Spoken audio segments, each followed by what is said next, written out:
Hi hi. Hi hi doctor Sai Chandra. Hello. Welcome friends. ఈరోజు మనతో doctor Avinash ఉన్నారు. తను శ్రీకర్ హాస్పిటల్లో కన్సల్టెంట్ ఫిజిషియన్గా పనిచేస్తున్నారు. సో ఈరోజు తను అడిగి కోవిడ్కి ఉన్న కొన్ని అపోహల గురించి మాట్లాడుతున్నారు. హాయ్ డాక్టర్ అవినాష్, చెప్పండి. ఇప్పుడు కోవిడ్ చాలా అపోహలు ఉన్నాయి. For example, A age group వాళ్ళకు ఏమని చెప్తారు? ఏజ్ గ్రూప్ వాళ్ళకు ఎక్కువ వచ్చే అవకాశం ఉంది. Hello hello hello doctor Sai చంద్ర.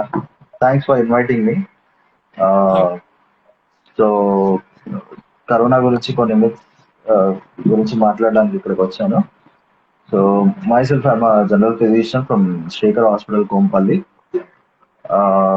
సో మీరు ఫస్ట్ అడిగిన డౌట్ ఏంటంటే ఇది ఏ ఏజ్ గ్రూప్ వాళ్ళకి వస్తుంది, అన్ని ఏజ్ గ్రూప్ వాళ్ళకి వస్తుందా లేదా అన్నది మీ డౌట్. సో ఫస్ట్ ఇది ఆల్ ఏజ్ గ్రూప్స్ వాళ్ళకి వస్తుందండి. సో మేజర్ ఏజ్ గ్రూప్ ఏదైతే ప్రోన్ ఏజ్ గ్రూప్ ఏదైతే ఉందో అది ఓల్డ్ ఏజ్ గ్రూప్ వాళ్ళకి అబౌవ్ 60 years వాళ్ళకి they are more prone to get this disease.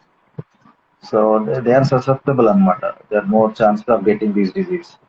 So ఎవరికైతే diabetes, hypertension, heart disease, liver disease, kidney disease, asthma, COPD, ఎవరికైతే immunity తక్కువగా ఉంటుందో లైక్ హెచ్ఐవి కానీ, డయాబెటీస్ కానీ, లైక్ ఎవరైతే ఇమ్యూనో సప్రెషన్ డ్రగ్స్ మీద ఉంటారో, so these people are they can get this COVID-19 more like.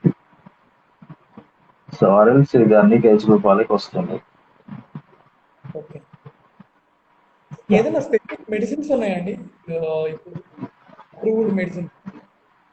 ఇంకా ఇంకా ఏ మెడిసిన్ యాక్చువల్లీ అప్రూవ్ కాలేదు డాక్టర్ గారు. ఇంకా ఏ మెడిసిన్ అప్రూవ్ కాలేదు.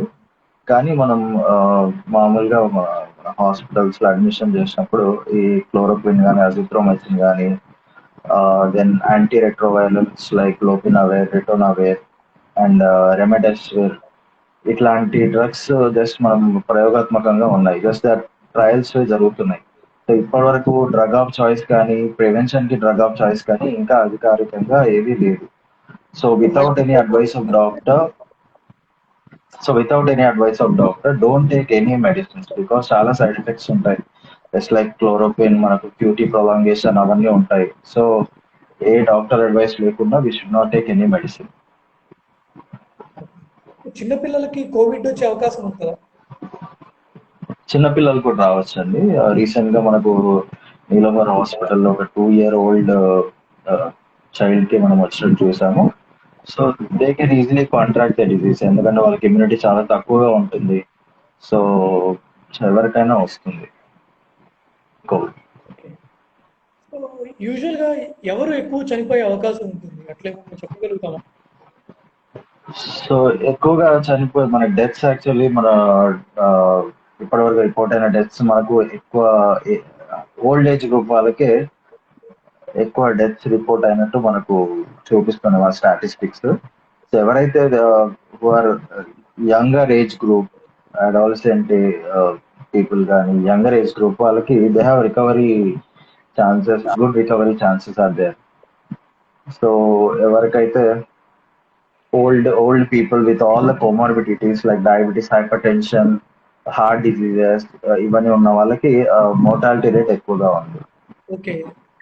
కామెంట్స్ లో ఒకళ్ళు అడుగుతున్నారు ప్రివెంటివ్ మెజర్స్ ఏంటి అని. So preventive measures, hi hi Akhil. So preventive measures మనకు అంటే మనం ఒక 2 months గా వింటూ ఉన్నాము. Just like social distancing and frequent washing of hands with soap, water, and sanitizer, and wearing of mask, and మనము గ్రూప్స్ లోకి వెళ్ళకుండా ఉండడం. So being at home. So ఇవన్నీ మనకు these are the preventive measures. Okay. ఇంకోటి cats dogs వల్ల spread అవుతుందా doctor?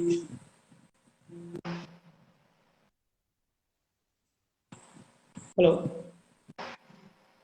Hello hello. Yeah, cats dogs వల్ల స్ప్రెడ్ అవుతుందా? క్యాట్స్, డాగ్స్ యాక్చువల్లీ మనకు జస్ట్ ఇప్పటి వరకు ఈ పెట్స్ ద్వారా పెట్స్ వచ్చినట్టు ఒకటి రిపోర్ట్ ఉందండి మాకు. యుఎస్ లో ఒక పామరేనియన్ డాగ్ కి వచ్చినట్టు ఒక రిపోర్ట్ ఉంది. సో దాని owner is COVID-19 positive. So దానికి సిమ్టమ్స్, ఎటువంటి సిమ్టమ్స్ మాకు చూపించినట్టు ఎవిడెన్స్ లేదు. అండ్ దాని ద్వారా వేరే పర్సన్స్ కి వచ్చినట్లయితే దెర్ ఇస్ నో ఎవిడెన్స్. ఇంకో జూలో ఒక టైగర్ కి వచ్చినట్టు యా దట్. సో మిగతా యానిమల్ జూనోటిక్ ట్రాన్స్మిషన్, యానిమల్ ద్వారా ట్రాన్స్మిషన్ అయితే ఇప్పటి వరకు there is no evidence of that. Okay. ఇంకోటి ఇప్పుడు డాక్టర్ అపాయింట్మెంట్స్ మీద మీ ఒపీనియన్ ఏంటి? క్యాన్సిల్ చేసుకోవాలా? డయాబెటిక్ పేషెంట్స్ ఉంటారు, వాళ్ళకి అపాయింట్మెంట్స్ ఉంటాయి, ఎలా how to manage? So already కొంతమంది మంత్లీ అపాయింట్మెంట్స్, రెగ్యులర్ అపాయింట్మెంట్స్ ఉంటాయి విత్ డాక్టర్స్. సో ఎవరైతే ఓన్లీ ఎమర్జెన్సీస్ ఉన్నాయో వాళ్ళే డాక్టర్ ని విజిట్ అవ్వండి. ఫర్ జస్ట్ నార్మల్ కన్సల్టేషన్, మీరు మామూలు టెలి కన్సల్టేషన్ ఇప్పుడు అవైలబుల్ ఉంటుంది. So most of the physicians and all the doctors are available on phone. So రకరకాల ప్లాట్ఫామ్ లో they are available. So first మీరు ఒకసారి ఫిజిషియన్ తో మాట్లాడండి. So only if you ask you people to visit this clinic hospital, అప్పుడే మీరు visit అవ్వండి. ఎందుకంటే అన్ని డిసీజ్ మనం ఫోన్లో డయాగ్నోస్ చేయలేము. So some to be examine. So ఒకసారి జస్ట్ మీరు ఫిజిషియన్ ఒకసారి కలిసి just you can take call. ఇంకొకటి డాక్టర్ అఖిల్ ఆయన అడుగుతున్నారు, వైరస్ ఎంతసేపు ఎయిర్ లో ఉంటుంది దగ్గర? సో మనం యాక్చువల్లీ ట్రాన్స్మిషన్ గురించి మాట్లాడుకోవాలండి. ఇట్స్ స్ప్రెడ్, మనకు స్ప్రెడ్ అనేది డ్రాప్లెట్స్ ద్వారా అవుతుంది. కొంచెం గట్టిగా చెప్పరా? మనకు ఈ స్ప్రెడ్ అనేది డ్రాప్లెట్ ద్వారా స్ప్రెడ్ అవుతుందండి. సో మనకు సోషల్ డిస్టెన్సింగ్ ఏదైతే ఉందో అది మామూలుగా ఇప్పటి వరకు 2 meters, 2 meters and 6 feet అన్నారు. సో ఆ beyond 2 meters and 6 feet virus అనేది it will just go down అనమాట. సో అది it's not airborne disease. Air ద్వారా it can transmit, it can travel very long. So beyond that it can travel. So అందుకనే మనం social distancing అనేది తీసుకొచ్చాం ఇక్కడ. So we should maintain some social distancing from one to another. Okay. ఇంకొకళ్ళు అడుగుతున్నారు, immune సిస్టమ్ని ఎట్లా బిల్డప్ చేయాలి, మన ఇమ్యూనిటీని? ఇమ్యూన్ సిస్టమ్ బిల్డపింగ్ అంటే మనకు we have all fruits, vegetables and especially some vitamin C and vitamin D కూడా it impregnates immune system. So like మనకి స్మోకింగ్, ఆల్కహాల్ ఇట్లాంటివి ఉంటే we should give up those. And ఏమైనా comorbidities like diabetes, hypertension ఇట్లాంటివి ఉంటే it should values మనకు కంట్రోల్లో ఉండాలి. సో ఈ విధంగా మనం ఇమ్యూన్ సిస్టమ్ని వీ కెన్ చూపించాలి. ఓకే. ఇంకోటి, హోమ్ ఐసోలేషన్కి గైడ్ లైన్స్ ఏంటి? హోమ్ ఐసోలేషన్ మనం ఈ మధ్య చాలా ఫ్రీక్వెంట్ గా వింటున్న వర్డ్ అది home isolation. So usually home isolation ఎవరిని పెడతారంటే ఎవరైతే దోస్ ఆర్ ఏసిమ్టమాటిక్, కోవిడ్-19 పాజిటివ్ వచ్చి సిమ్టమ్స్ లేని వాళ్ళని హోమ్ ఐసోలేషన్ లో పెడతాం usually. Okay. So home isolation లో ఉండాలంటే వాళ్ళకి కొన్ని గైడ్ లైన్స్ సాటిస్ఫై అవుతానే they could be in home isolation. So one thing, they should be below 50 years and age group, higher age group వాళ్ళు హాస్పిటలైజ్డ్ అయితేనే better. So next thing వాళ్ళకి అంటే they should not have any symptoms of కోవిడ్-19 like fever, cough, breathlessness ఇలాంటి symptoms ఏం లేకుండా ఉండాలి. Okay. And then next thing వాళ్ళకి ఇంట్లో ఒక separate room and separate attach bathroom, అంటే వాళ్ళకి సంబంధించినవన్నీ సపరేట్ గా ఉండాలి. అండ్ వాళ్ళ ఇంట్లో ఒక చిన్న పిల్లలు బిలో 10 years వాళ్ళు కానీ 60 years అబవ్ ఉన్న వాళ్ళు కానీ ఉండకూడదు. సో అంటే వాళ్ళకి కొన్ని set of normal routine investigation చేస్తాం, like CBP test, x ray, kidney function, liver function test, x ray అవన్నీ చేయిస్తాం. సో అట్లా ఏమైనా అబ్నార్మాలిటీ ఉన్నా వాళ్ళు they are not eligible for home isolation. So మన గవర్నమెంట్ కొన్ని గైడ్ లైన్స్ ఇచ్చింది. సో సో ఈ క్రైటీరియాస్ బట్టి so doctor will decide whether they are eligible for home isolation or they should be hospitals. ఇంకోటి virus వెంటిలేటర్ల వల్ల transmit అవుతుందా అని అఖిల్ గారు అడుగుతున్నారు. వెంటిలేటర్స్ ద్వారా ఓకే, అంటే ఇప్పుడు వెంటిలేటర్ ద్వారా ట్రాన్స్మిషన్ అంటే మనకు సో అంటే హాస్పిటల్లో జస్ట్ డిస్ఇన్ఫెక్షన్ అనేది చేస్తూ ఉంటారు. సో యూజువల్ డిస్ఇన్ఫెక్షన్ చేస్తే ఆ వైరస్ అనేది చనిపోతుంది. సో ఇంప్రాపర్ డిస్ఇన్ఫెక్షన్ ద్వారా ఇట్ కెన్ ట్రాన్స్మిట్ బికాస్ మనకి ఇప్పుడు జరిగేది ఫోమైట్ ట్రాన్స్మిషన్ ద్వారా జరుగుతుంది. So it can survive on the surfaces like any surface it can survive from hours two days. So మనం వెంటిలేటర్ మీద కూడా survive it can transmit. But మనం డిస్ఇన్ఫెక్షన్ అవన్నీ చేస్తాము. So will change all tubes and అన్ని disinfect చేస్తాం కాబట్టి hopefully we can prevent that. Okay. ఇంకోటి కన్వాలిసెంట్ ప్లాస్మా థెరపీ మీద మీ ఒపీనియన్ ఏంటి? ప్లాస్మా థెరపీ అని ఇప్పుడు చాలా మీడియాలో బాగా పెద్ద ఎత్తున వస్తుంది. ఎవరికి ఇస్తారు, ఏంటి? సో యాక్చువల్లీ అంటే కన్వాలసెంట్ ప్లాస్మా థెరపీ అని చాలా వింటూ ఉన్నాం, కానీ ఇంకా అది మన ట్రీట్మెంట్ లో ఆల్రెడీ అవ్వలేదు. సో బట్ జస్ట్ ఒక 2 లైన్స్ చెప్తాను దాని గురించి. కన్వాలసెంట్ ప్లాస్మా థెరపీ అంటే మనం ఎవరైతే COVID-19 పేషెంట్ ఆల్రెడీ రికవర్ అయిన తర్వాత ఒక 35 days తర్వాత అతని ప్లాస్మా మనం తీసుకుంటాం అనమాట. సో అతని ప్లాస్మా తీసుకొని so will infuse that plasma to the new COVID positive patient. So ఆ ప్లాస్మాలో మనకు యాంటీబాడీస్ ఉంటాయి. సో రికవర్డ్ పేషెంట్ లో ఉన్న ప్లాస్మాలో యాంటీబాడీస్ ఉంటాయి. So that antibodies will fight against the active COVID virus and decrease symptom సివియారిటీని decrease చేయడానికి ఇది చేస్తుంది, హెల్ప్ చేస్తుంది. సో ఇది ఇంకా మనకు ఇది కన్ఫర్మ్ యూజ్ చేయాలి అవుతుంది, ఇంకా మనకు గైడెన్స్ అనేది లేదు. ఓకే. ఇంకోటి ముఖ్యమైన క్వశ్చన్, ఇప్పుడు ఇండియాలో కరోనా ఏ స్టేజ్ లో ఉంది? సో స్టేజ్ 2 అండి నాకు తెలిసి. సో దీంట్లో పాండమిక్ లో 4 స్టేజెస్ ఉంటాయి. సో ఫస్ట్ స్టేజ్ మనకు ఎవరైతే అబ్రాడ్ వెళ్ళొచ్చారో, వేరే కంట్రీస్కి వెళ్ళొచ్చారో వాళ్ళకి మాత్రం పాజిటివ్ ఉంటుంది. స్టేజ్ 2లో నియర్ బై కాంటాక్ట్స్ కి పాజిటివ్ ఉంటుంది. We can trace the contacts stage 2లో. స్టేజ్ 3లో మనకు మన కాంటాక్ట్స్ ని ట్రేస్ చేయలేం యాక్చువల్లీ. ఓకే, అన్ట్రేసబుల్ ఉంటారు. సో ఎక్కడి నుంచి వచ్చింది, so even though there is no travel no positive COVID decide మన చుట్టూ ఎవరు పాజిటివ్ కోవిడ్ లేకున్నా కూడా మనకు ఇది వస్తుంది. సో ఫోర్త్ ఏమో లాట్స్ ఆఫ్ క్లస్టర్స్ అంటారు. ఫర్ ఎగ్జాంపుల్ చైనాని తీసుకోండి, మెనీ క్లస్టర్స్ ఉంటాయి. ఇంకా మనకు అన్ట్రేసబుల్ కాంటాక్ట్స్ చాలా ఉంటాయి, లాట్స్ ఆఫ్ క్లస్టర్స్ ఉంటాయి. అది స్టేజ్ 4. ఓకే. ఇంకొకటి మన రూపస్ అడుగుతున్నారు, సార్స్ కి కోవిడ్ కి డిఫరెన్స్ ఏంటి? రెండు ఒకటేనా? SARS COVID actually it's one of the pandemic అండి. సో సేమ్ ఇది కూడా సార్స్ గ్రూప్ ఆఫ్ వైరస్ ఇది. ఓకే, సో మనకు సిమ్టమ్స్ ఆల్మోస్ట్ సేమ్ ఇలాగే ఉంటాయి సార్స్ అండ్ కోవిడ్. కానీ మనకు ఇది spread and mortality compare to SARS మనకు కొంచెం ఎక్కువ ఉంటుంది అండ్ ద ట్రాన్స్మిషన్. ఇంకోటి దీని ఇంక్యుబేషన్ పీరియడ్ అడుగుతున్నారు.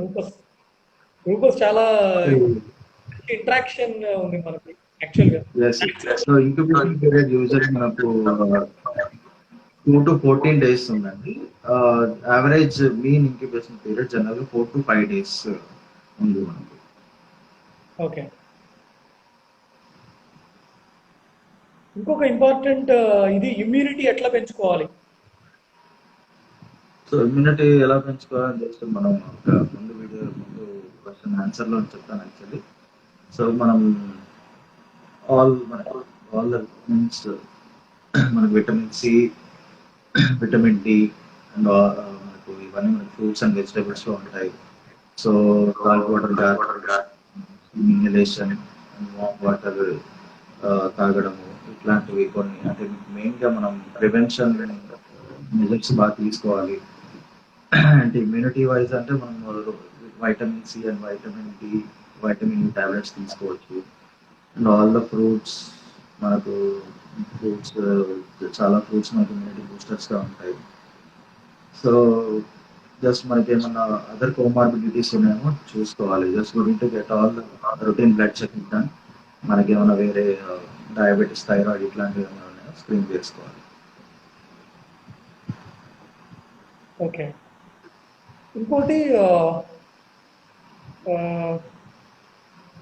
పుష్మిత గారు అడుగుతున్నారు, what measures should we take after lockdown?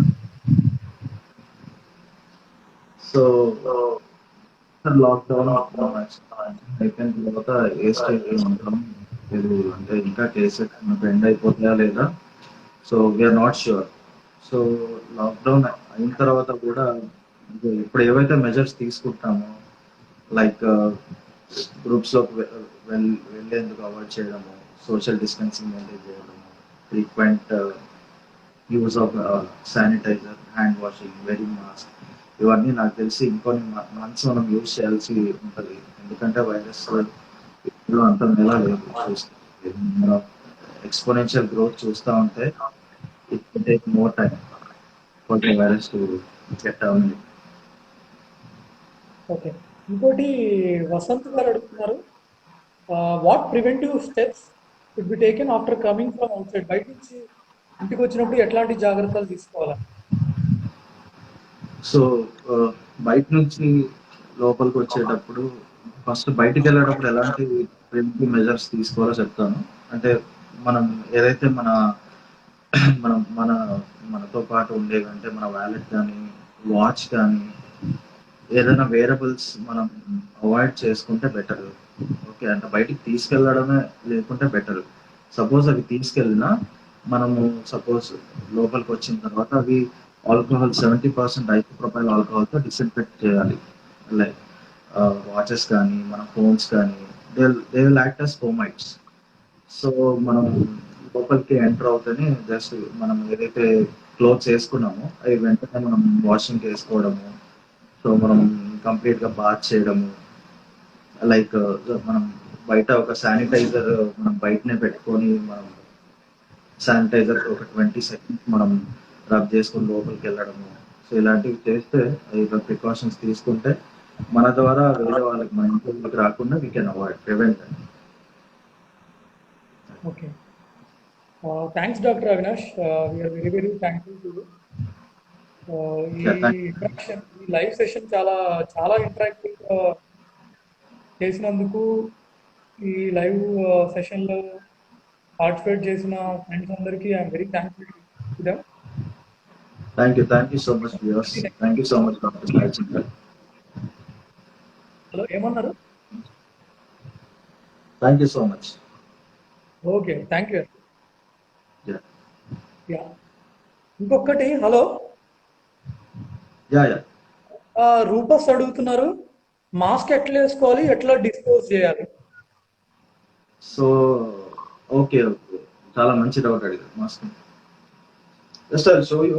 Mask మనం ఎలా డిస్పోజ్ చేయాలనేది చాలా important. So first of all మనం ఫ్రంట్ అండ్ మనము యాక్చువల్లీ పట్టుకోకూడదు. Okay, catch hold the back ఏదైతే ఉందో ఇది మనం క్యాచ్ హోల్డ్ చేసుకోవాలి. ఓకే, సో మనం వేరింగ్ అనేది ఇలా వేర్ చేసుకోవాలి. ఓకే, సో వేర్ చేసుకొని, so actually before wearing the mask మనము శానిటైజర్ తో హ్యాండ్ వాష్ చేసుకోవాలి. ఓకే, సో ఈ ఫ్రంట్ ని మనం టచ్ చేయకూడదు. ఓకే, ఫ్రంట్ ని అసలు టచ్ చేయకూడదు. And before removing the mask మనం శానిటైజర్ అప్లై చేసుకొని, ఓకే, శానిటైజర్ అప్లై చేసుకొని ఈ బ్యాక్ ఏదైతే ఉందో మనం ఇది రిమూవ్ చేసేయాలి. ఓకే, దెన్ ఒకవేళ హాస్పిటల్ అయితే మనం సపరేట్ కంటామినేషన్ బ్యాగ్స్ ఉంటాయి, దాంట్లో డిస్పోజ్ చేసేయాలి. మనము సపోజ్ ఇంట్లో మనము డిస్పోజ్ చేయాలంటే వీ నీడ్ టు బరీ లేదా బర్న్ చేసేయాలి. ఆర్ఎల్ 1% హైపోక్లోరైడ్ సొల్యూషన్ ఏదైతే ఉందో దాంతో మనం డిస్ఇన్ఫెక్ట్ చేసేయచ్చు ఈ మాస్క్లని. బికాజ్ ఈ మాస్క్ అవుటర్ సర్ఫేస్ మీద 7 days మనకు వైరస్ అనేది ఉంటుంది. So okay. We need to compulsory disinfect it or else it could be act as a foam it. And disposable mask మళ్ళీ వేర్ చేయకపోవడం మంచిది. We should okay. not wear the disposable masks again. Okay. Thanks Avinash. Very thanks. Yeah. Thank you so much. Bye.